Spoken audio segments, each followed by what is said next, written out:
This guy is the strongest hunter in the world. He was there to receive an honor for it. People were watching on TV all across the country. Even t-shirts were being sold. His friend told Kong to say nice words in his speech. If he did, she would give him a prize that night. All the most important people were there.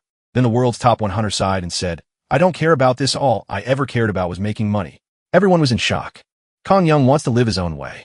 If that goes against the rules, he doesn't care about facing everyone. One day, the peaceful world ended. Every normal person saw a system window appear in front of them. Then the sky turned red. Giant towers covered the sky all around the world. They hovered in the sky, and from inside them, various creatures emerged. All the monsters went after the humans. An orc was about to attack a young girl, threatening to ruin her makeup. It was on this day that the first person who decided to fight the monsters appeared. Humanity would not fall without a fight. If the world was turning into a game, they would be the players. Some people used their powers to protect others as much as possible. The new rules of the world were announced. All towers had to be destroyed before they could break, and the monsters inside escaped to attack the planet. The strongest players quickly became famous for their power and determination. But now, the stance of the strongest of them all had shaken the world. The protagonist was at home watching what people were saying about him. Many of them are his fans and don't understand why he said what he did. They said they were going to boycott him and wouldn't buy any of his t-shirts. Kong went to the window and saw that reporters had decided to camp out in front of his house.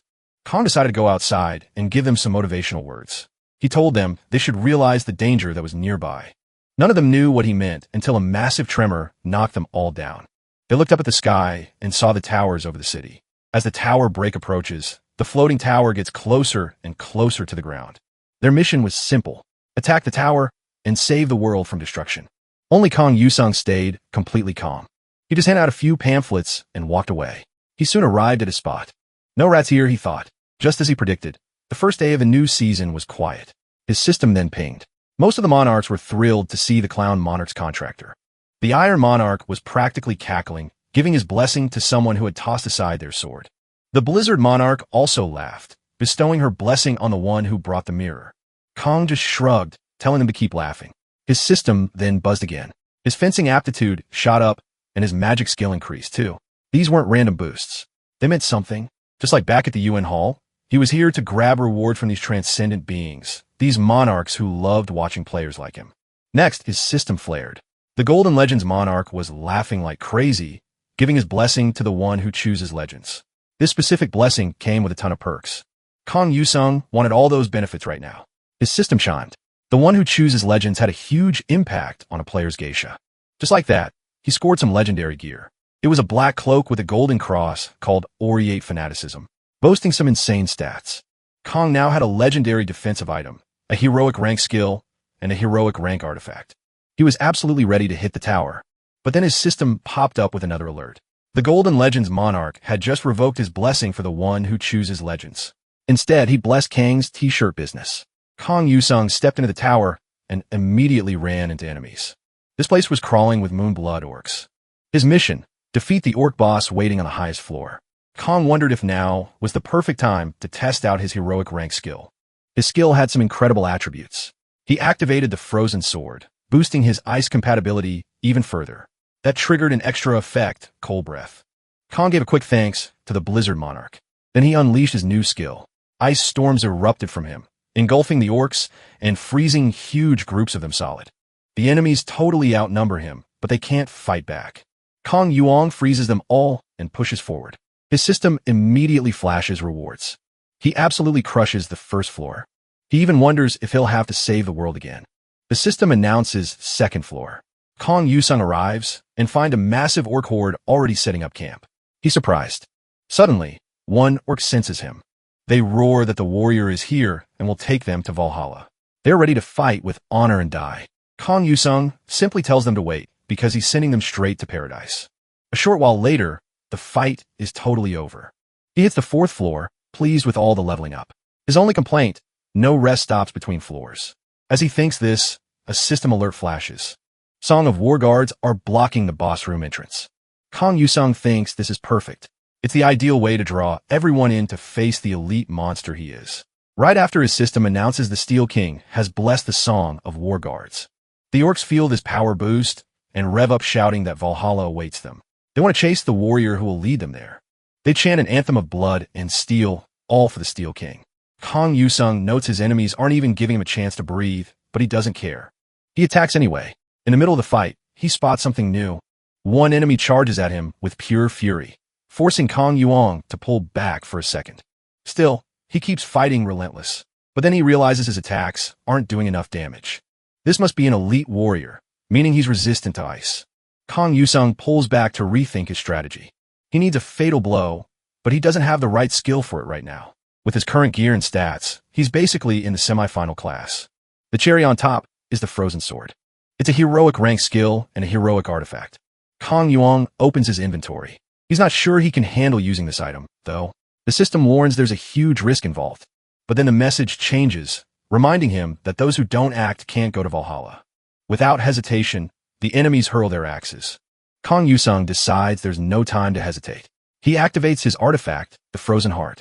Instantly, the essence of powerful ice magic surges. His equipped skill cards now boosted his ice effects. Kong wasn't about to settle for scraps when he could have a gold mine of items. The enemies screamed that war was war, attacking him with everything they had, but they never saw his ice armor coming.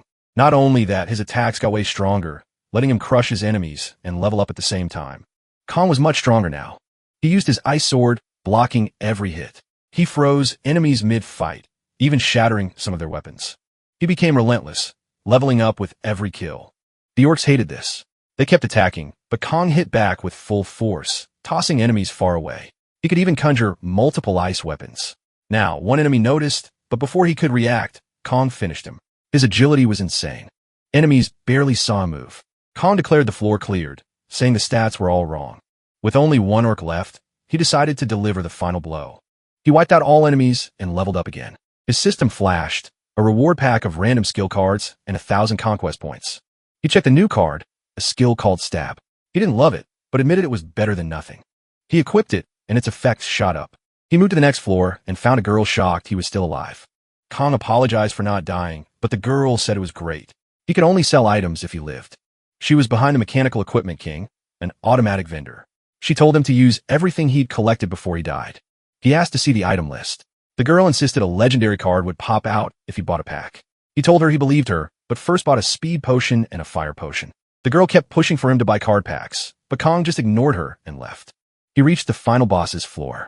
The boss asked if it was time for war, telling him to fight with honor and die. The boss attacked. Kong threw up a magic shield. Kong wondered if he hadn't just been fighting dwarves and orcs all this time. Kong tossed a fire potion, engulfing the enemy in flames. But it wasn't enough. The boss escaped through the fire, but Kong declared it wasn't over. With icy slashes from his blade, he attacked, piercing the boss's body and killing him with one hit. Kong boasts that his blessing makes even a basic skill super strong. But then he notices it's not over. The enemy stands up again, and his system blares. Berserk ability activated. Kong just scoffs, saying the game is too easy, not fun at all. The final boss returns, promising to end Kong, which only makes Kong even more annoyed by this persistent enemy. Kong knows that Shockwave alone could be lethal if it connects, but that's a big if. The enemy attacks, but Kong dodges it with incredible agility. The boss relentlessly tries to hit him, but Kong effortlessly evades every single strike. Meanwhile, Kong was secretly counting the seconds. As soon as his mental timer hits 0, he announced, "It's time." He chugs another potion he bought earlier and utterly demolishes the boss. His system instantly congratulates him on his victory, awarding him a package of cards and recognizing him as the first to defeat that tower. Kong admits it's almost scary how smoothly things are going. He opens his reward, already guessing it's not the greatest haul. Still, he checks. The first card, super common, exactly what he expected. He immediately dismisses it as complete junk. After a bit, Kong moves on to the tower of the demon-worshipping imps. The enemies immediately notice him and group up, ready to attack. Kong calmly waits for all of them to get close, then hits them with a huge ice attack, freezing as many as possible. He's having a great time, mostly just trying to level up his skills. He easily clears this wave of enemies, and then a new one begins. This time, even more imps appear, but Kong finds it completely insignificant. Kong tells the enemies he'll get through all of them without any difficulty, and he makes good on his word. His powerful ice skills easily defeat every single foe. Not only that, but his ice skills are leveling up fast. Then, out of nowhere, his system blares. Tower boss appeared. The heretic imp boss boasts he'll honor the Demon King by spilling Kang's blood. The Emperor orders his faithful followers to rush Kong, but they are all instantly defeated. Kang's ice magic is simply way stronger than anything they can throw at him. Kang's system confirms that the tower boss now has the icy status effect. Kong says this enemy showed up at the perfect time for him to test something. His system reveals a bonus. The glacial synergy reinforcement effect has increased both the number and types of additional ice weapons he can create. This means Kong can now create even more chilling weapons than before. He decides to test this out right away, conjuring a whole volley of ice spears and launching them at the remaining enemies. The imps were already in trouble, but now they're just helpless, frozen punching bags. Kong shows no mercy. He completely clears the tower, earning some sweet bonuses along the way. One bonus is an equipment ticket, but it's pretty useless since he already has a legendary item. Kong also notices something cool. His frozen blade stays strong no matter how many pieces he splits it into. With 8 blades, he doesn't feel much different for now, but then the system pops up telling him to greet his shadow. Turns out, one of the tower's factions is super interested in his recent performance. The system gives him the full rundown on this mysterious group. And next thing you know, he's meeting the Dark Council. The head of the council recognizes him. He asks if Kong wants to meet his shadow again and join their whispers. Kong thinks this sounds pretty good. He tells them he'd love to join right away, but there are tons of other factions out there just trying to take down the Dark Council. The leader responds, saying a veil will cover Kong, too, and asks if he's forgotten the dark power. Kong quickly says, no way. He only mentioned it because he knows exactly how that power operates. He figures words alone won't get him what he wants. Kong makes his move. He demands a shadow beast. And if they can manage that, they might as well throw in a rare dark element ability card. The shadow leader warns him not to summon his own existence, because as a mortal, his time in this world is fleeting. Kong fires back, saying there's no way he can work with them. He's done so much for everyone, and they won't even return the favor. He declares they'll never meet again. But the shadow leader isn't letting him go that easily. Reluctantly, the leader agrees to Kang's demands. And just like that, a system message pops up for Kong. He's got a shadow beast, plus a special achievement for adopting a cat, and a cool 100,000 achievement points. Kang's almost used to these wild system surprises. But hold on, that was just one of his demands. He still wanted that rare shadow skill card. Once he gets his card, Kong finally agrees to join the Dark Council. His affinity with them instantly shoots up. Leaving the council, he starts thinking this season is going to be epic. He should totally keep pushing while things are on a roll. Or maybe, just maybe, he should stop now while he's feeling awesome and focus on recovering. As these thoughts swirl, someone suddenly calls out to him. Kong sighed, already bracing himself for whatever comes next. Boom! A whole bunch of reporters show up, swarming him for an interview. They've already caught wind of his latest achievements. But Kong is totally exhausted, so he just gives them a bunch of vague answers. Reporters keep pushing for information, asking about his latest actions. They even mention this season's race is super intense. Kong then asks how many people were actually involved. The reporters tell him it was 5 veterans from the Chinese Party Guild led by the Swordmaster, but 4 players died in that attack. So Kong immediately counters, saying that guy sounds more like a shield master since he used human shields. The reporters wonder if he's trying to provoke an enemy with a comment like that. Kong just asks how many people the Swordmaster brought. Someone tells him he was alone. Kong declares the warrior must have been full of energy from day one, but he secretly thinks it's dumb to jump into the race so early. Everyone knows the saint is busy hoarding skills and items first. Plus, the Gravedigger isn't even joining the game yet. He's focused on getting tier 4 items. The reporters ask for his thoughts on all this. Kong just says the warrior is crazy. That makes them think he's not planning to compete against the Swordmaster, but then he adds that he's also crazy. If he has to pick between being a winning or losing lunatic, he'd rather be the one who wins. He then asks if anyone can help him reach the tier 5 tower. Soon after, Kong finds himself alone. He mutters. There's only one thing stopping him from glorious victory. He notices lots of people betting on him to win. For Kong, this is no longer just a battle for pride. He knows the Swordmaster is probably already inside, ready to play for keeps. Kong decides to enter the tower. The system immediately pops up with a mission summary. Cavalli's Empire or Radia Kingdom. Kong has to fight for whichever side he thinks is more just. He quickly figures out the communists are all about imperialism. Even if he had to pick, he'd go with the kingdom anyway. Why? Because in this game, the underdog always gets the best rewards. So, he chooses the Radia Kingdom and heads straight for the palace fountain. When he arrives, everyone notices a new player and totally freaks out with joy. They shout that the visitor is here to save them, but Kong isn't happy with what he sees in the strategic planning room.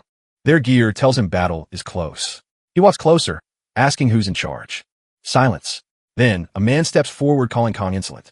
He demands if Kong can't respect royal laws, especially in front of Lord Muta Dusham, the commander, royal heir, and leader of the Dusham Arisat. Kong immediately asked the leader if they expected to win the battle. The leader confidently said yes, even with scarce resources. He boasted about his own mental strength, saying it knew no limits. He also claimed his kingdom's men possessed the boundless mentality of hundreds of ordinary people. Kong couldn't stand hearing such nonsense. He punched the man, declaring that he would give the orders from now on. The other men seemed quite satisfied with this. They hadn't been happy with their former leader. After the meeting, Kong had recruited around 5,000 commoners for the infantry. About 900 of these recruits knew how to use a bow. This was a huge difference compared to the Empire soldiers. The only bright spot in this whole mess was that in this world, there were no grudges or magic. Also, the Swordmaster wasn't just a player who relied on brute force. He was the apostle of the Iron Monarch. Normally, a standard player could only contract with one monarch. Only that monarch could give him rewards. But Kong was special. He received rewards from several monarchs. All thanks to the clown monarch who had changed him into this unique type of player. A monarch could have many players, but only one player held the title of apostle. That player was heavily favored by the monarch.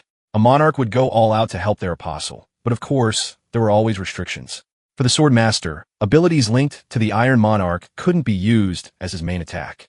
Because of this, Kong didn't think this fight was too bad, but he knew the soldiers would feel a different kind of pressure.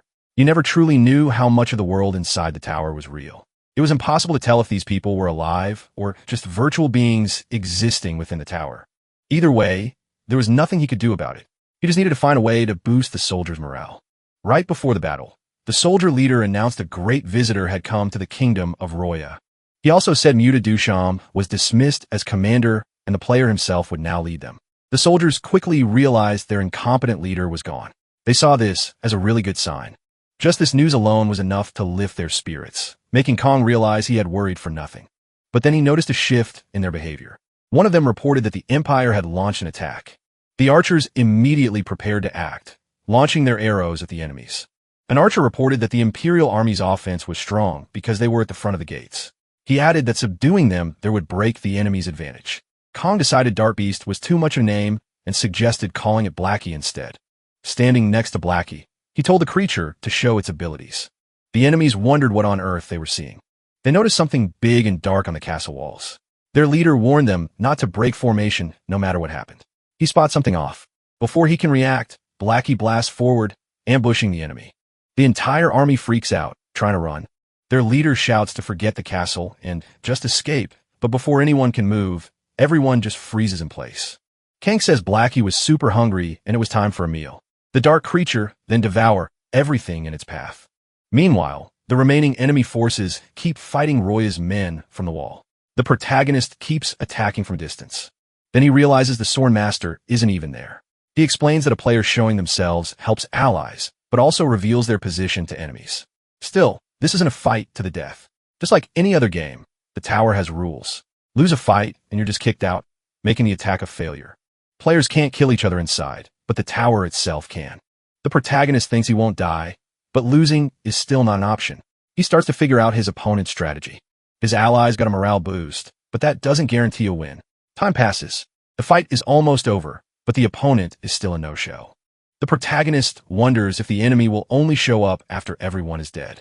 Then something wild happens. The Sword of the Fallen soldiers start moving on their own.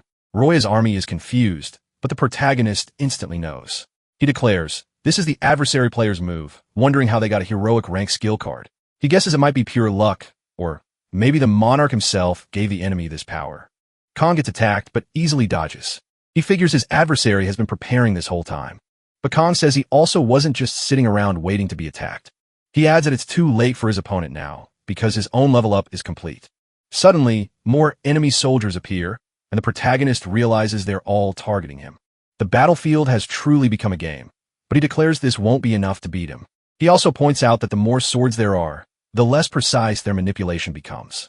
Kong summons a magic shield, protecting him from the incoming blades.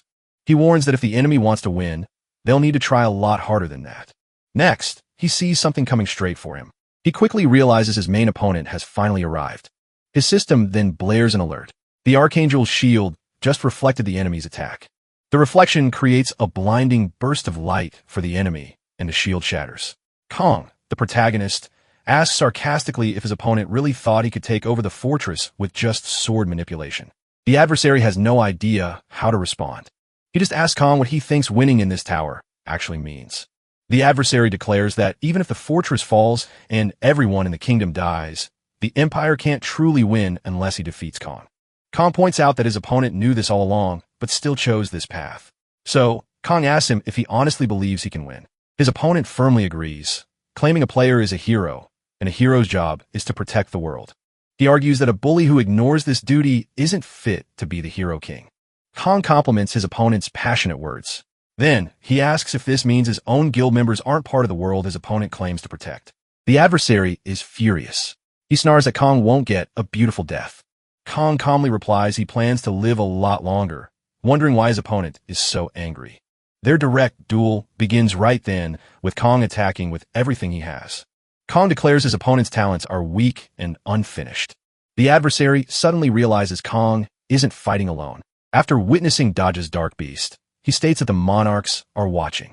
He knows Kong isn't foolish enough to hold back and not fight for victory. Kong says it's not quite what his opponent thinks. He asks why things have to be this way. His adversary snaps back, calling Kong ignoble and accusing him of using words to exploit psychological weaknesses. But Kong quickly realizes his words are being completely ignored. The adversary sees Kong leaving and demands to know what he's doing. Then a chilling realization hits him. Kang's actions from the very start. His immediate revelation of his presence, unlike the adversary's own stealth, wasn't meant to inspire his allies. It was to draw out every single enemy. Desperate, the adversary tries to chase Kong, frantic to stop whatever he's planning. Meanwhile, in the Imperial Army's command room, the officer in charge frantically discusses how to stop the monster they're up against. He becomes enraged, demanding action.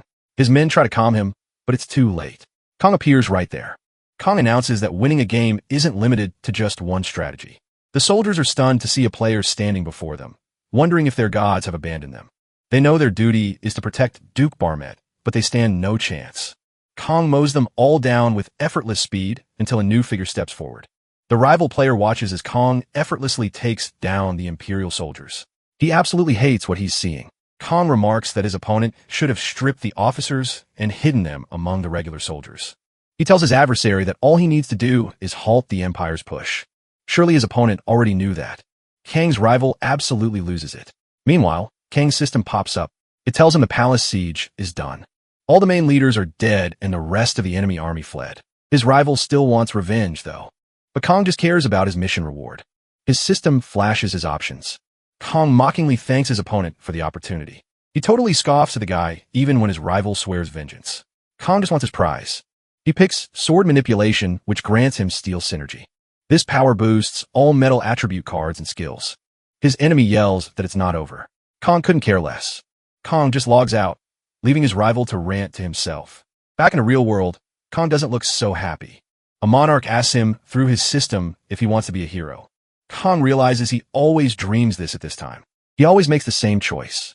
The monarch warns him he'll be a hero among heroes, but no one will ever understand him for the rest of his life.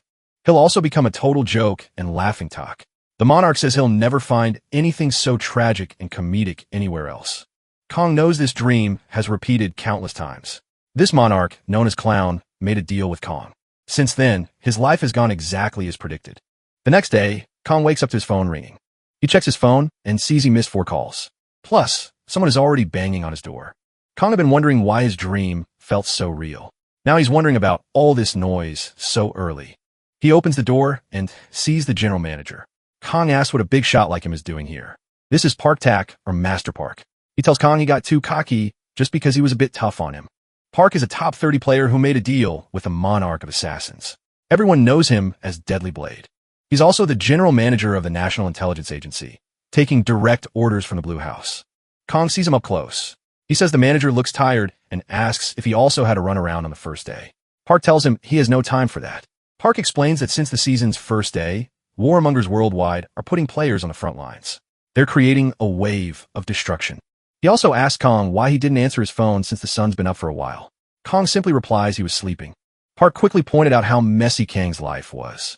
Ironically, Park then tripped over some trash and fell. He got angry and told Kong to clean up his act instead of just selling King Hero t-shirts. Kong felt a little embarrassed. Park joked that with Kang's lifestyle, he seemed more like a son of darkness.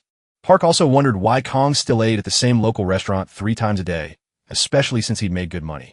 Kong simply said he liked the food there. Park said that made him want to try the food someday. Kong then started thinking about his history with the manager, a story that went way back, even before the world changed into a game. Kong was already a well-known player by age 15. The local internet cafe, where Kong spent all his time, saw all his amazing skills. The manager there, Park Tashik, thought Kong was incredible. He even told Kong to go pro. Kong was just playing for fun back then. But the manager convinced his parents. He offered to guide Kong and help him develop his talent. Then when Kong turned 18, he was ready for his official debut. But before that could happen, the first season hit the end of peace. And with it came the very first tower break they had to face. Kong, just like everyone else, was terrified. He saw the horrors firsthand and nearly died that day from one of the creatures. But luckily, someone was there for him. Manager Park showed up and fought for Kong. He defeated the creature, giving them a chance to escape together. But for Kong, the loss was huge. That very same day, he lost his parents.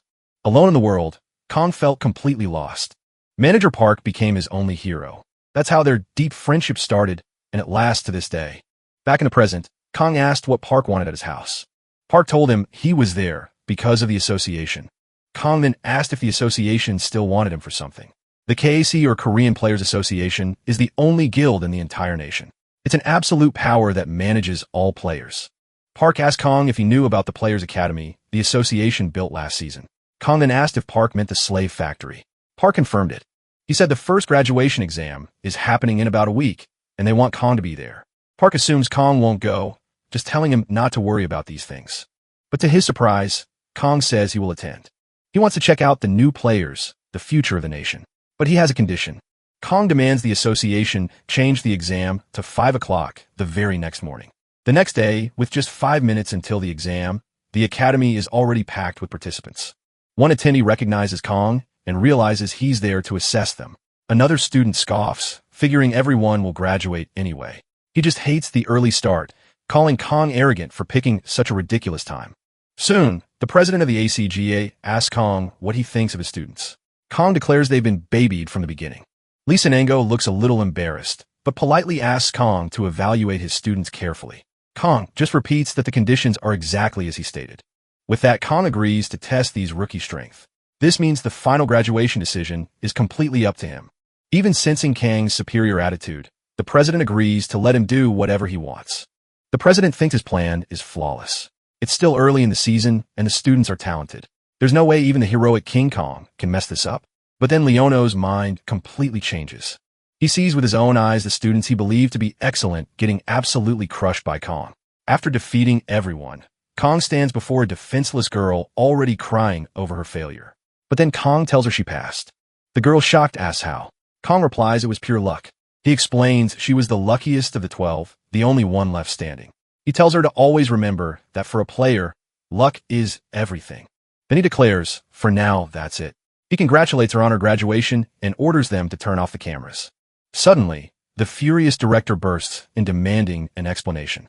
Kong just surprises him, revealing he knew the director's intentions all along. Kong explains that every single student here is related to an association executive or has powerful connections. That's why he concluded he was called to test their progress and collect data. Kong reveals the director's real goal. He wants to graduate failing rankers and use them as his personal hunting dogs. Kong blasts the entire organization, calling them rotten. This really ticks off the president. Lee Ango snaps back, asking what an arrogant kid like Kong could possibly understand. He says Kong isn't a hero just because people call him one. He argues that players are just weapons for their nations in Korea and everywhere else. What they truly need in this new world, he insists, is a war hero. The president demands that Kong understand their position and cooperate. Kong just shrugs them off, thinking they're complete idiots who don't get it. Then someone rushes up to the president with urgent news. When Lee Sanango hears what it is, he freaks out. Kong, though, just smirks, saying the Player Academy is shutting down barely a year after it opened. A video has leaked showing the organization's dirty secrets. Kong reveals that the head of the National Intelligence Division backed him up, which is how he got the footage. Now the president's reputation is in tatters. Lee Ango is absolutely furious with Kong. Kong uses his provocation skill, pushing the president's buttons even more. His system then alerts him.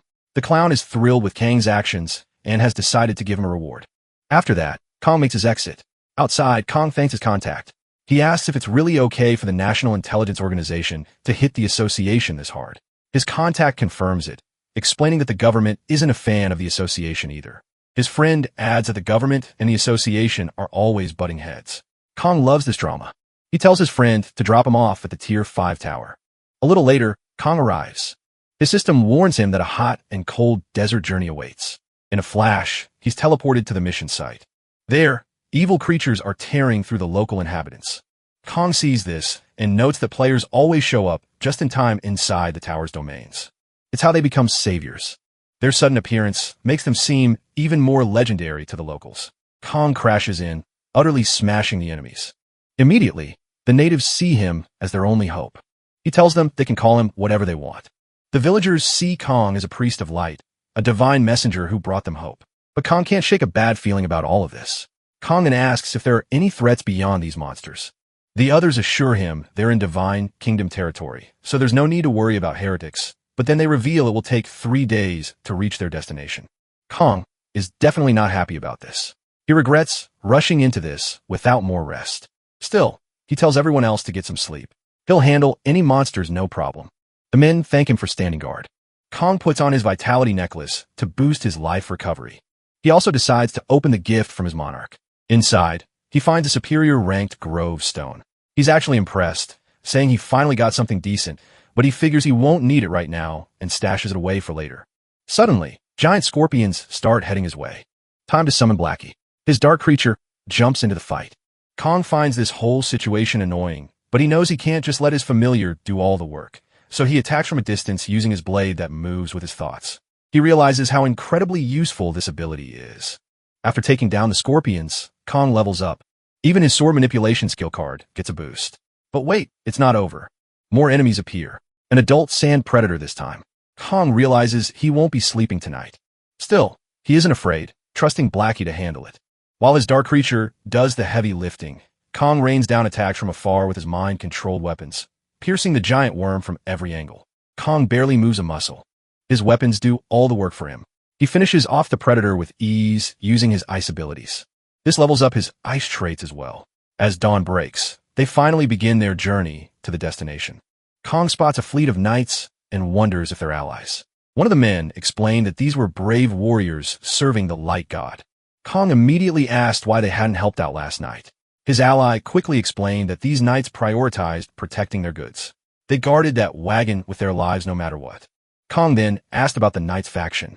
His allies said they were the honored knights of the Order of the Bloody Cross.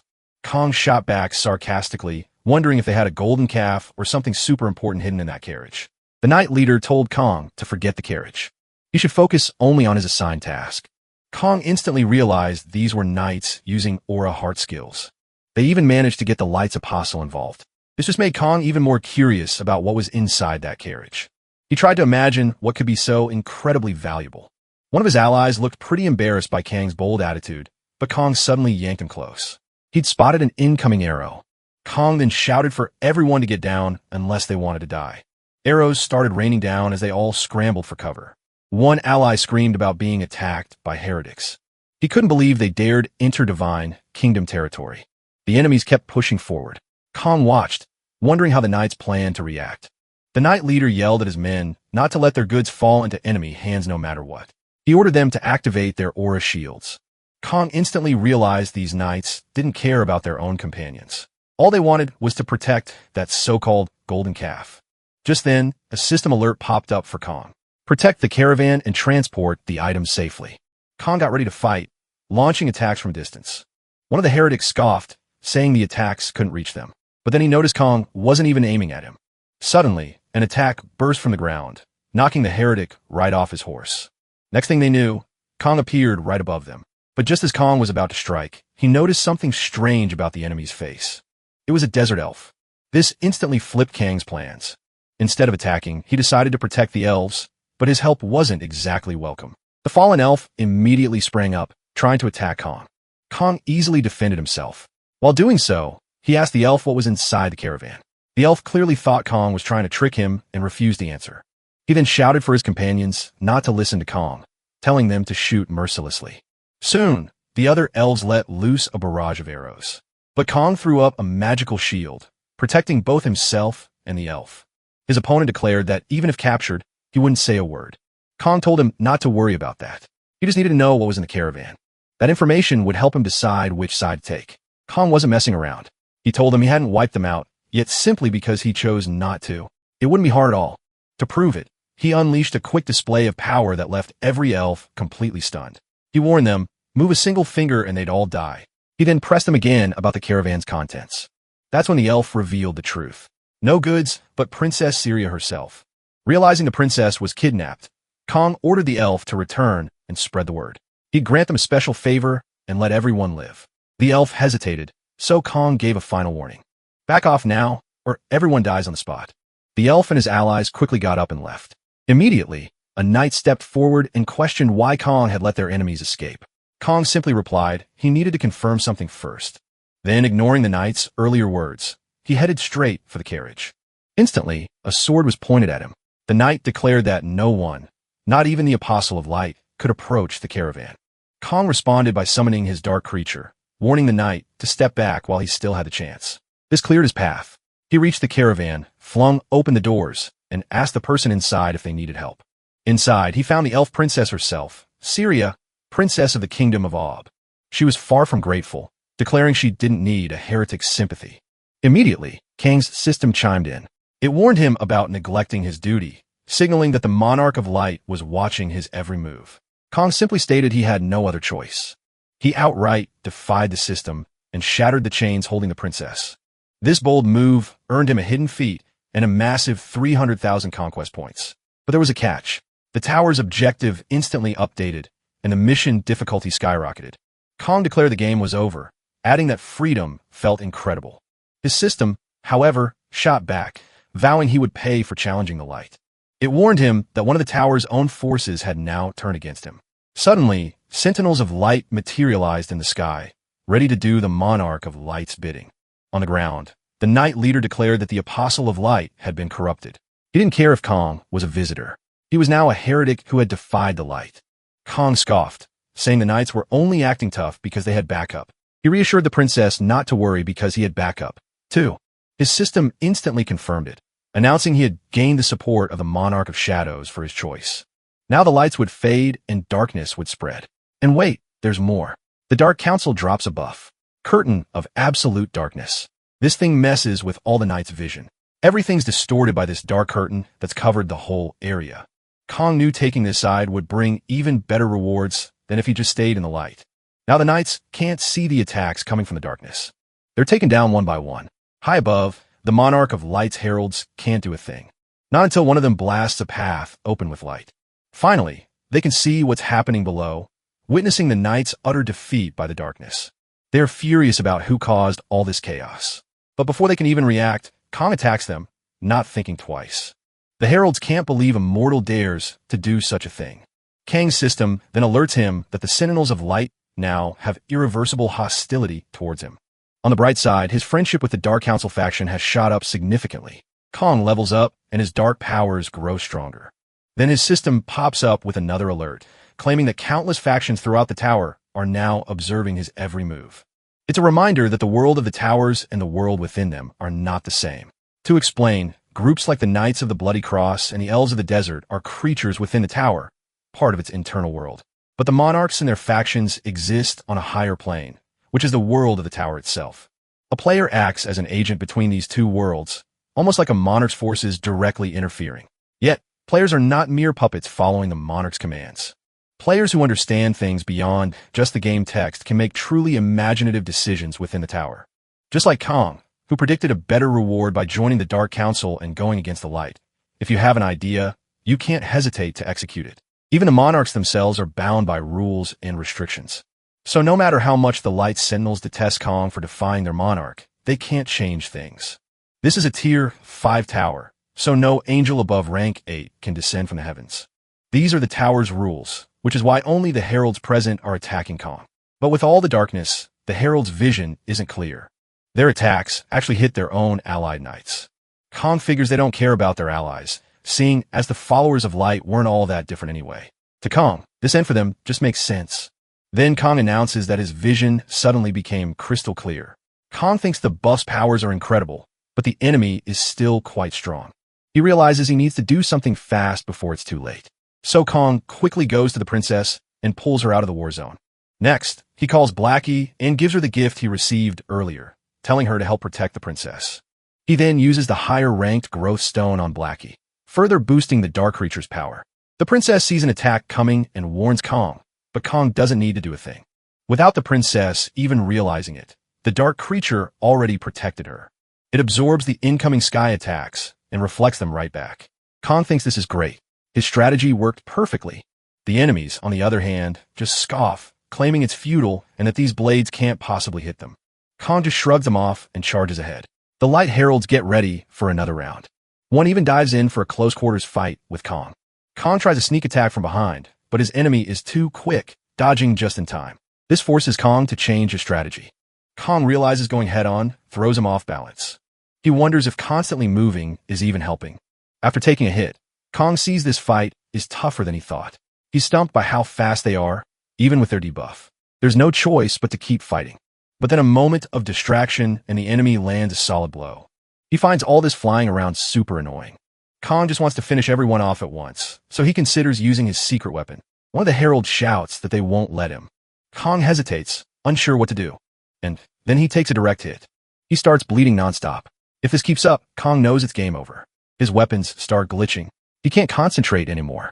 The enemies see their chance to finish him for good. But then his system pings. The battle-tested adventurer blessing fixes at 100%, a less than 50% chance. His one who cheats, death blessing activated, making that last hit completely useless.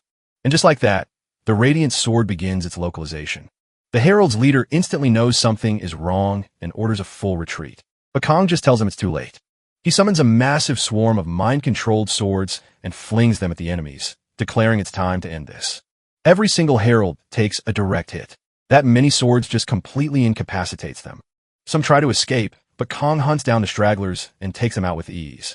The fight finally ends. Kong levels up, having defeated them all. Even after all that, Kong looks exhausted. All his buffs vanish the moment the fight ended. He scans the area, seeing bodies everywhere. Then his companion appears. After everything, Blackie is safe. And not just Blackie, the princess is safe too. As Kong gets closer, she asks him why he betrayed his own people and went through so much for her. Kong tells her the rewards for doing it were just better. Syria asks if he has no empathy for his people. She also asks if he plans to demand a ransom for saving her life. Kong casually says he has a severe disease that makes him hate humans. He sees the princess is visibly shaken. He then apologizes for not taking her questions seriously. A few days later, they show up on horseback at the border of the elven kingdom of EOB. Syria tells Kong she's incredibly indebted to him, thanking him for all his help. Kong just tells her he only did it because he wanted a reward. So, the princess offered Kong a necklace. His system popped up, confirming he'd received the symbol of trust. It was a special accessory, its rank unknown. Kong didn't know its true value yet, but it felt important, like it would definitely come in handy one day. A little while later, Kong was on a train heading to Bususan Station. A friend had called him there with an urgent request. Kong immediately asked if something big had gone down. His friend explained that nothing had happened yet, but it would soon, and Kong needed to be present. The problem was Nadashet Ivanova. She was an internationally known criminal, part of the black players on the run from the Russian government. She'd snuck into Bususan through the port and was now clearing towers with 4 of her subordinates. On top of that, she held the legendary ability card, Absolute Darkness Curtain. As Kong stepped off the train, Park asked if he'd run into any zombies. Kong just shrugged, saying no. He just needed a car to pick him up. Park had just gotten intel on the tower Ivanova's crew entered, so he was sending Kong straight there. Kong quickly realized he was heading into a Tier 5 zombie apocalypse tower. He hadn't expected a normal tower, especially not a Tier 5. His system blared an alert. Survive the hungry infected and Tila's secret maintenance squad. These enemies were so bizarre, Kong even questioned if zombie was the right word for them. Suddenly, Blackie sprang forward, even without Kang's command. The shadowy creature seemed drawn to something specific. As Blackie faced an enemy, his hunger and urges surged. He swiftly maneuvered behind the creature, devoured it whole, and transformed into a giant whale. Kong knew then, eating that gross stone had truly changed his cat. After that impressive meal, Blackie looked incredibly satisfied. Just then, Nadisa Ivanova herself appeared. She announced that she'd been waiting for Kong, calling him the hero of heroes. She added that someone like him would never just leave a villain like her alone. Kong immediately told her he knew exactly who Nadesha Ivanova was, a red mafia associate the Russian government was after, who'd snuck into Bususin through the port with her subordinates. Nadesha then asked if he planned to throw her in jail. Kong replied no, but admitted he had no idea why she seemed so relaxed facing him. Nadisa internally scoffed, figuring Russian foreign intelligence probably had a pretty low opinion of her. Kong then speculated that her little gang also included Zasla members and deduced they planned to corner him and leave him for the zombies. Nadesha reminded Kong that she worked for Russian intelligence and asked if he still intended to fight her. Kong declared he wasn't there to become zombie food. He simply stated there was no other way for him to steal her legendary ability. Ivanova then realized she had been right about Kong all along. Ivanova immediately orders her men to attack. They open fire, bullets flying everywhere. But our hero is too fast, dodging every single shot. He tries to go after her, but Natasha somehow slips away. This actually impresses him. Now Kane is completely in the dark, wondering what just happened. Kane realizes Nadesha vanished into the shadows. Right away, he has to defend himself from her team. There are 3 riflemen and 1 sniper. As he dodges their bullets, he thinks maybe once but never twice. He knows the absolute darkness curtain debuff affects everyone inside it, so how are they still aiming at him perfectly? Just then, his cat Blackie shows up. Kane tells Blackie he needs his help. Blackie agrees to lend a paw. Outside, one of the shooters complains. Kane's ice shield is too strong. They need a new plan. Suddenly, the shooter spots Blackie. Big mistake. That was his last sight ever. Blackie attacks, taking down all the shooters. Someone shouts a warning. Stay out of the cat's shadows. Inside his shield, Kane wonders if they can actually escape. He thinks it doesn't matter if they can see the shadows or not. Suddenly, Nadisa Ivanova appears. She holds a knife to his throat. She tells him she might let him live, but only if he behaves. Kane retorts that only someone who could kill him would say something like that. Nadesha warns him not to underestimate her. She points out his massive conquest points from clearing the 5th tier tower. That wasn't a normal score. She assumes he finished the tower on difficult mode.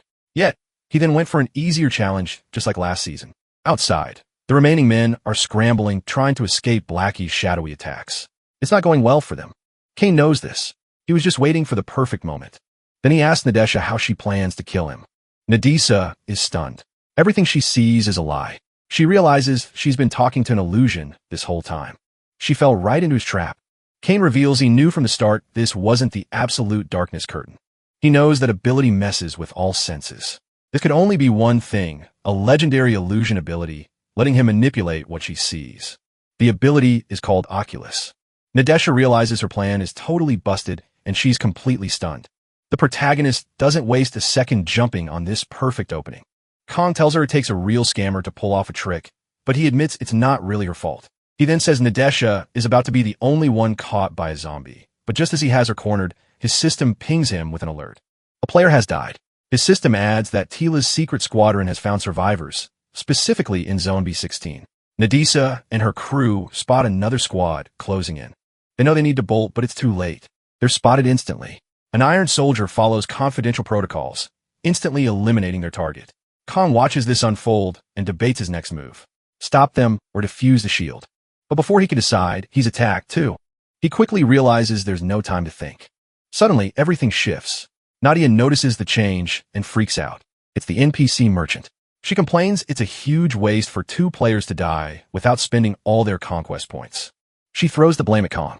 He quickly apologizes, asking how he can fix things. The merchant offers him a card pack, but Kong refuses to buy.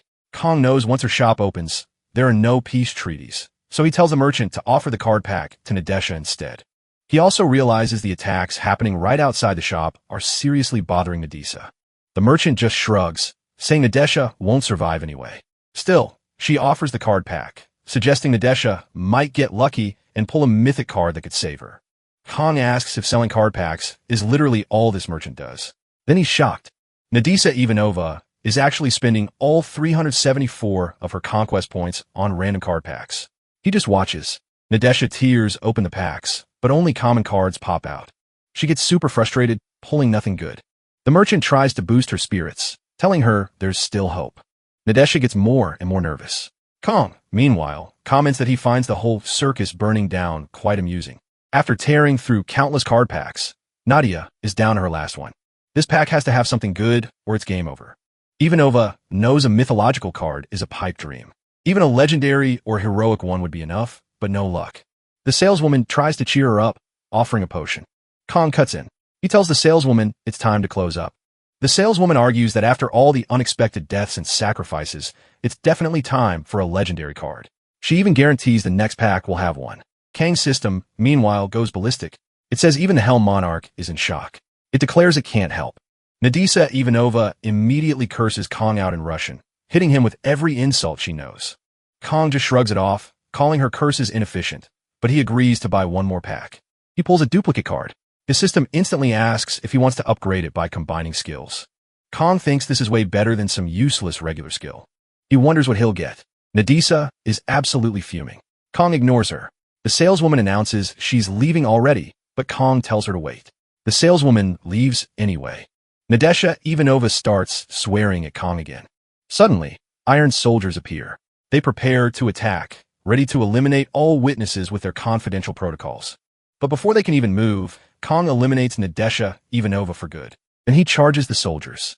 Kong isn't dying here, not like his last enemy. He fights with everything he's got, wiping out several soldiers. Kong attacks with his mind-controlled swords, but the soldiers hit back hard. They fire laser beams from heavy military weapons. Kong is stunned. All this from a pharmaceutical company. He thinks he should invest in pharma stocks when he gets home. But first, he needs to beat these guys. He quickly decides not to buy stock in this company. The destruction he's caused and all these soldiers he's wiped out mean huge losses for them. They might even go bankrupt. After obliterating everyone, Kong finally completes the zombie apocalypse tower. He even gets a random equipment ticket. As a victorious survivor, he also gets to pick one skill card from a failed player. He doesn't even bother looking at the other cards. He knows exactly what he wants. Ivanova's old Oculus skill. Once the tower is cleared, all players, even the failed ones, return to the previous world. Kong realizes 2 people from his group, plus Nadesha, died fighting Blackie. They likely couldn't escape because of their pain, but this only works if the tower doesn't cause true death. Before leaving, Kong tells Nadesha Ivanova, "Good job." She's totally confused. Kong basically asked if she wanted to get arrested. If so, he suggested she just turn herself in. Nadisa was shocked, asking if he was really just going to let her escape. Kong confirmed it. He then told her to spread the word. The Hero King was amazing and nobody should cross him. He even added that dead people don't talk, so he needed her alive to do his PR work. Later, Park questioned why Kong had let the enemies live. Kong simply explained it was for the legendary skill compensation they left behind. This really annoyed Park. He demanded to know why Kong would let traitors walk away with their heads still attached. Kong clarified that he wasn't some bloodthirsty killer.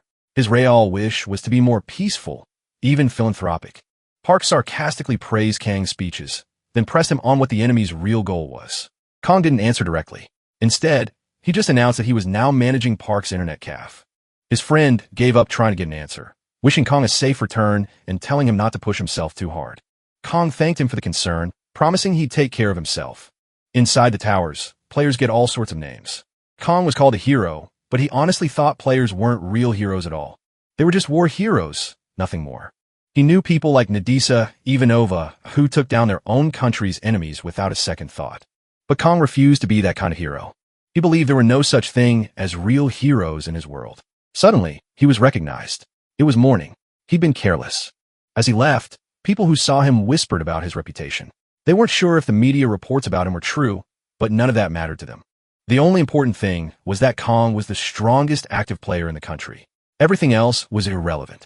Kong even breathed a sigh of relief hearing that he started heading home, but ended up getting cornered before he even arrived.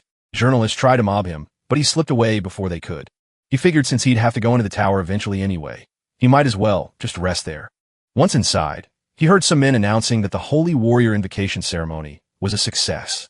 Kong had no idea what they were talking about until the saint herself stepped forward. She said it was a pleasure to meet him. She claimed he was a warrior from another world who had answered her prayers. She introduced herself as Alicia Celestina, the 37th saint of the Sacred Kingdom of Celestina. Kong decided to play along. He declared himself the warrior who would save the world with speed and precision, then asked what he could do for her. The saint told him to start by explaining Phaya Continent's history from the very beginning. Kong figured it probably started with a huge fight between celestials and demons. The saint confirmed he was right. That's how the war between light and darkness began. Demons, usually stuck in the dark abyss, started invading the world of light. After about half an hour of this long story, Kong got impatient. He asked if they could finally go save the world. But the saint said, "Hold on, the story's just getting started." She explained that celestials feared humans would misuse the Ark's power, so any chosen warrior needed approval first. Kong just turned around and started walking away. The saint asked him where he was going. He said he was going to work, but the saint pointed out he didn't even know where the Ark was. Kong asked if she knew. She admitted she didn't either. Kong just shrugged, saying it didn't matter. Then suddenly a portal ripped open out of nowhere. Demonic creatures started pouring out. The saint saw them up close, shocked. How did a demon get into sacred land? Knights immediately charged forward, declaring this place was off limits for demons. The fight was on. Kong watched the whole thing from a distance. Everyone wondered why their divine magic and aura blades weren't hurting the enemy. When the demon moved to attack, Kong quickly told everyone to get back. He then created a shield to protect them all. The saint offered to help, but Kong told her it was fine, insisting they stay behind his shield. She worried about him, especially seeing him jump directly into danger for everyone else. Alicia decided to pray to her goddess for mercy. Soon, everyone else joined her in prayer. Momins late, Kang shield shatarat. The saint quickly asked if he was okay. Kong said the enemy had fled, but before leaving, it sent a telepathic message. It was the demon's duty to claim the Ark. Soon, this light-filled world they hated would be drowned in darkness. The message warned Kong not to stand in their way. The saint was absolutely terrified by this message, but Kong wasn't letting that stop him. He pushed, saying they couldn't waste time. He asked if she had any idea where the Ark was, even though she was still stunned. Alicia finally said she had a guess. With that clue, Kong took off to find the relic. Meanwhile, Kong casually mentioned his cat did an amazing job playing the demon. Turns out that creature was just faking the whole thing. He realized he'd used it to intimidate everyone. Now, he'd have to avoid using dark skills for a bit. He also warned Blackie not to use his spikes for a while. As the saint noticed Kong falling behind, she asked if they should slow down, but Kong quickly refused. He figured his method was best. After all, this was how you properly used a legendary skill. Soon enough, they reached the Adventurers Guild. Kong mentioned hearing about some requirement to enter the labyrinth. The receptionist knew exactly what he meant, the adventurer's license. She told them to wait a moment. While they waited in the lobby, the saint explained their location. This was Garcia, the labyrinth city. It sat neutral right between the sacred kingdom of Ernestina and the Drowger Empire. Just like its name hinted, an ancient underground structure formed the city's very core. Kong mused that it would be tough to find a better place to hide the Ark, the celestial being's ancestral weapon. Soon, it was their turn. The receptionist handed over some paperwork for Kong to sign. The saint almost signed it herself, but Kong stopped her. He read the fine print. If you died in a maze, the guild took zero responsibility. Even worse, if they recovered your body or belongings, they became city property. Kong quickly asked if this was non-negotiable for the license. The receptionist explained the guild offered everyone a fair shot at the labyrinth's huge fortune. She added that adventures were risky and it was entirely an adventurer's choice to take the plunge. Kong sarcastically remarked that the guild clearly understood the value of life. After he signed, the receptionist wished them good luck. A little while later, they finally stepped into the maze. They started on level 1. Kong asked the saint if she was ready, and she confirmed she was. Right away, they met their first enemies, a huge rat and its babies. Kong created an opening, and with a precise hit, the saint struck the rat down. They moved fast, reaching level 5 in no time. Kong credited their speed to the saint's amazing skills, showering her with compliments. But the saint humbly pointed out that other adventurers had occasionally wiped out magic beasts, clearing the path ahead of them. She explained they were in a hurry, so she was grateful for those who helped clear the way. She suggested that if adventurers always cooperated, even demons wouldn't seem so scary. Kong told her not to worry. He promised to bring back the ancient weapons safely. Suddenly, some labyrinth bandits appeared. They told Kong and the saint they couldn't pass without paying a toll. The saint instantly worried, but Kong wasn't fazed. He told them he didn't know the local name for it, but this kind of labyrinth crime or adventure hunting was common in big labyrinths. The bandit, seeing Kong knew their operation, ordered him to hand over all his gear. The saint was terrified and tried to talk her way out of it. Kong then chimed in, asking the bandits to hear him out. He spun a tale about celestial beings and demons almost destroying the world. He declared himself the warrior sent to stop them, needing an ancient weapon hidden in this very labyrinth. Plus, he wasn't alone. He had the saint from the Holy Realm by his side. So, he politely asked for permission to pass. The saint quickly backed him up, emphasizing that it was all for world peace. The bandits just burst out laughing, telling them they wouldn't fall for such silly stories. Alicia Celestina grew uneasy as their plea failed. Kong, however, had seen this coming. He declared that in the labyrinth, everyone had to act like an adventurer, no matter if they were a warrior or a saint. Time for action. With that, he struck without mercy. The bandits tried to fight back, but they stood no chance against Kong. Suddenly, another person appeared, demanding to know how Kong dared to attack her men. She noted he was more skilled than he looked. The saint immediately recognized the woman. It was the guild receptionist from earlier, but she couldn't understand why she was here. Kong then dropped the bomb. The guild and these bandits were working together. They pushed new adventurers into deadly traps, forcing them to put a price on their own lives. Even if adventurers couldn't pay, their bodies still had value. Alicia Celestina was horrified. The receptionist sneered, calling her a knave. She asked the saint why she bothered becoming an adventurer if she couldn't handle how things truly worked in this city. But the receptionist declared it was too late for them and charged forward. Kong quickly defended himself, warning her to watch her step. She attacked from above, completely missing the sharp thorns sprouting from the ground. Kong had used his cat for this. While he kept the enemy busy, Blackie had quietly set the trap. He then told the saint the path was clear and they needed to leave right away. They pushed deeper into the labyrinth. Kong spots a good camping spot and decides they'll settle there for the night, continuing their journey tomorrow. He sees the saint is still shaken. It hits him that she's been like this ever since the bandit attack. He realizes she's just not used to seeing the world without her special saint status. Alicia Celestina then speaks up. She says the world is ending, but people still fight over stupid things. She asks Kong if he's used to seeing this kind of chaos. Kong thinks about the leaders from his old world. He tells her it doesn't matter where you are. Some things about the world just never change. His answer piques the saint's interest. She asks more about his hometown. Kong explains his world faced multiple crises.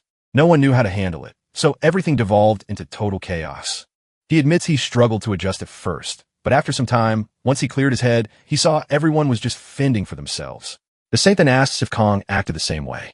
Kong throws the question back at her, asking what she thinks. She pauses, a long, awkward silence filling the air. When she finally speaks, her answer completely shocks Kong. He's genuinely startled, but then he just bursts out laughing. They both fall silent again for a bit. Kong then starts to wonder why it's so quiet. He's sure it's almost time for it to happen. Just then, the saleswoman pops up again, offering him a pack of cards. Kong wants to check the product list first. He's still 2 levels away from his big goal. A few days later, they hit level 100. Now, they're facing demons who are also hunting for the Ark. Kong charges forward while the saint provides backup from behind. This setup lets Kong attack without a hitch. He rips a snake's mouth wide open, top to bottom. Even the snake leader takes a hit. The demons groan about their loss, but Kong simply calls it a good journey. He didn't just level up. He also snagged 10,000 conquest points in a random skill package. Kong grumbles that the demons have terrible timing, only showing up after he finishes test.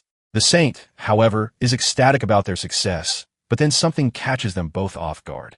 Right in front of them, an item appears. It's clearly what they've been searching for. Kong walks up to the Ark.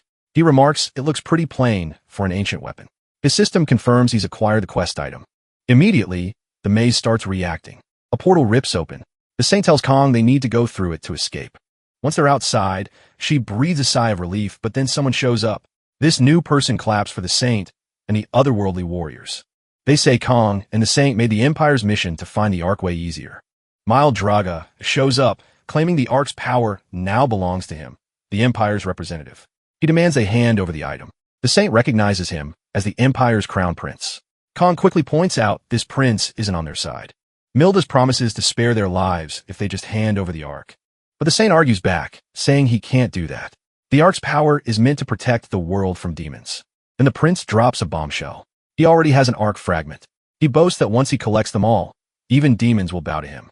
The protagonist, unfazed, simply says the prince just made his job easier by bringing the item he was looking for. Mild explodes in anger. He orders his men to attack, declaring, "It's time for the Empire's proud swordsmen to prove their worth and loyalty." His speech hypes up the entire army, and they charge. The protagonist's system pops up with an alert. The scenario is ending soon. It warns that the prince and his royal guards are after the Ark's power. Kong doesn't just stand there. The saint gives him a massive buff, summoning celestial armor that supercharges his defenses and his attacks totally amplified.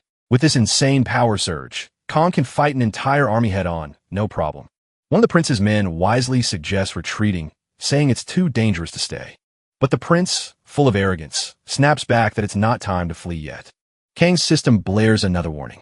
The prince is absorbing the Ark's power. The protagonist had predicted this. He warns the saint about the danger. As the protagonist takes cover on the other side, the prince begins a horrific transformation into a giant beast. Some of his own men try to ask if he's okay, but he just roars for everyone to get out of his way. He's now a full-blown demonic beast, even turning on his own soldiers.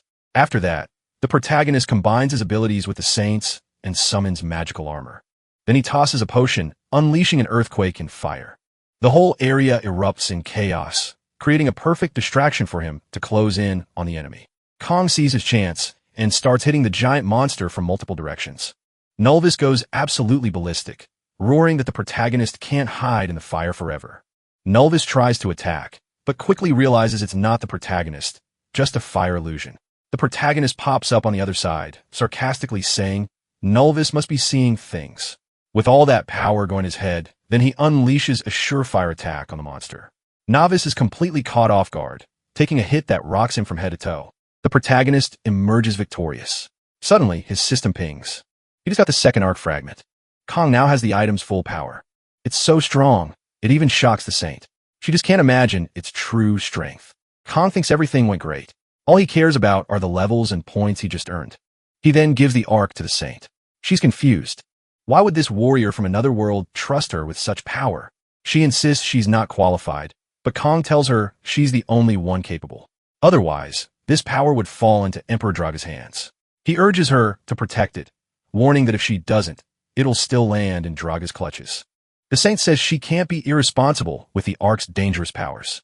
Kong explains that from his experience, people who only seek power and destruction often carry a heavy burden.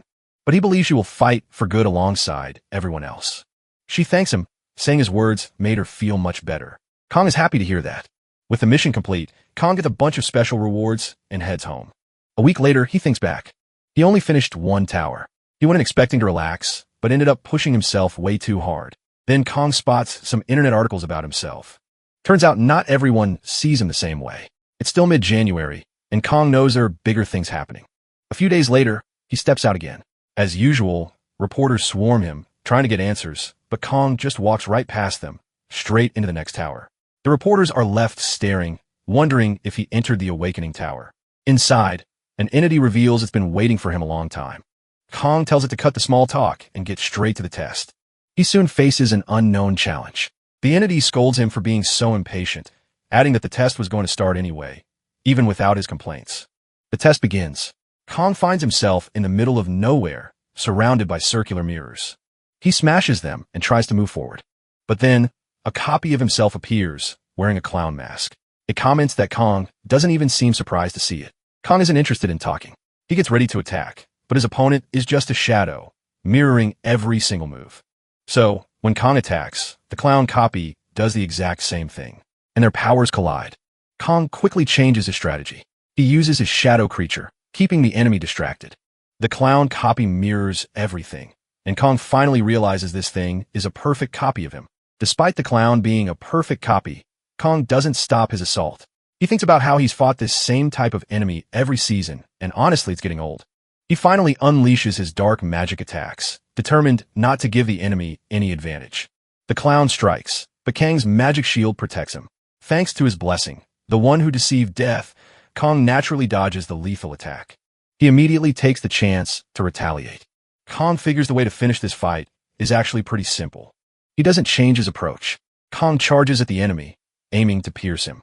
But because his moves are perfectly mimicked, Kong also gets hit head-on. That was his plan all along. The clown then asks Kong why he's so serious. He tells Kong they can be a hero or a villain, and it's up to them to decide their path right now. The clown tells Kong not to take himself so seriously because, according to him, nothing in this world should be taken seriously. Kong just tells the clown he talks too much and that he has a way to silence him forever. Then Kong places his hands on the clown's face and explodes his head, definitively defeating the clown. Kong then takes the clown's mask for himself. He asks if there's anything else he needs to do. Suddenly, the clown monarch appears. He calls Kong the child of 1,000 faces and talents, and tells him to choose what he wants to become next. Sometime later at a hospital, Master Park frantically runs to a room. He finds Kong lying in bed. Park is desperate. He heard his friend was hospitalized and rushed over as fast as he could. But when he gets there, Kong is acting like nothing even happened. Kong asks Park how he could possibly come to the hospital empty-handed.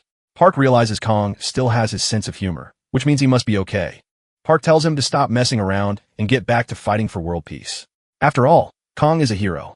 Kong asks if his manager expects him to work with a hole in his chest. Park insists that Kong must have chugged a healing potion or something similar. But Kong explains that despite appearances, this isn't just a common wound. Park isn't surprised knowing Kang's monarch and says that monarch isn't easy to deal with. Kong says it's actually not that serious. He explains that awakening at level 50 happens in different ways depending on the monarch. In his case, his reward for ending himself was to gain his own talent. This means he absorbed all the skill and attribute cards he'd collected so far. Not only that, but his skills also improved. And with this, he got everything he ever wanted. Next, he asks Park about his new mission. Park explains he needs to find and defeat a real villain. These days, true villains are rare. This guy is known as the Black Player. This Black Player is absolutely terrorizing the city. He acts like some twisted maestro, orchestrating total chaos. He calls everyone ignorant, claiming he, the great maestro, will show them the way with his amazing talents. He even sets the city on fire, saying it pleases the Fire Monarch. He insists only the Fire Monarch truly understands his art, as always. Soon, the maestro spots the police closing in. He calls them fools for trying to catch him.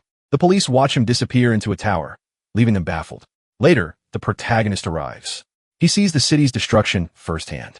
This guy, he thinks, is no ordinary psychopath, so he enters the tower hot on his trail. Inside, Kong finds an arena. His opponent, the maniac maestro himself. The maestro, however, clearly didn't expect to face Kong. He knows Kang's reputation. The protagonist tells him they're fighting, ready or not. The maniac asks if the protagonist can understand his art. Kong just shuts him down, calling him a crazy magician wannabe. He says he can't understand why the world is full of lunatics like him. The maestro is furious. He hates hearing his art called something mass-produced. He immediately unleashes fiery attacks, trying to burn the protagonist alive. But Kong just scoffs, saying charlatans always get irritated over nothing. This only pushes the maestro's buttons further. Then Kong spots an attack from above. The pyrotechnic maniac thinks he's got him, that he's defeated Kong, but Kong is too smart for that. He easily escapes, telling his opponent he'll have to try a lot harder to catch him. The enemy launches another attack. This time it hits. He laughs in Kang's face, claiming Kong helped him create an amazing melody. But just as he's celebrating victory, the protagonist reappears. He reveals it was just one of his illusions, then charges forward, attacking the enemy. The enemy dodges Kang's attack, which actually impresses Kong. But even though he dodged, he's hurt. He becomes furious, yelling that a product of illusory art has no right to speak. Kong just tells him he's not good enough to even comment on that. Kong then uses his ability, creating several clones of himself. He tells the maniac, this is the audience he deserves because this just might be his last performance. But the opponent screams back that his art will not die. Then he triggers a tremendous explosion from within himself.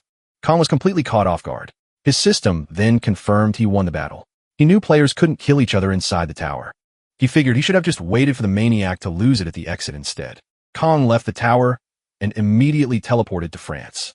Just as he expected, the magician's specialty was sudden death, and Kong found him right in his home country. He was sure his enemy couldn't get away. This time, Kong attacked with his ice blades, making sure the enemy couldn't escape. He charged forward, striking directly, ready to finish this for good. But then, a shield suddenly appeared around the magician. Kong realized it wasn't the magician's doing. Someone else had stepped in. A woman emerged from the other side and ordered Kong to drop his weapons. He recognized an old acquaintance, Saint Mary Jurger, master of the Knights and Rescue Guild. Kong asked her what she was doing there. Mary explained that the French government requested her guild's help. They were investigating the Black Player and had been waiting for him to leave the tower to capture him. Kong asked if they could just take him out of the shield, but Mary said the Black Player couldn't die yet. She added that killing someone mid-pursuit was only okay in specific situations. Kong sarcastically remarked that she really lived up to her saint title. Mary countered, saying revenge only leads to more revenge. She told him that just because the enemy acted like a monster didn't mean Kong should too. Kong asked what was so wrong with killing the Black Player, especially after everything he'd done. Mary responded that she was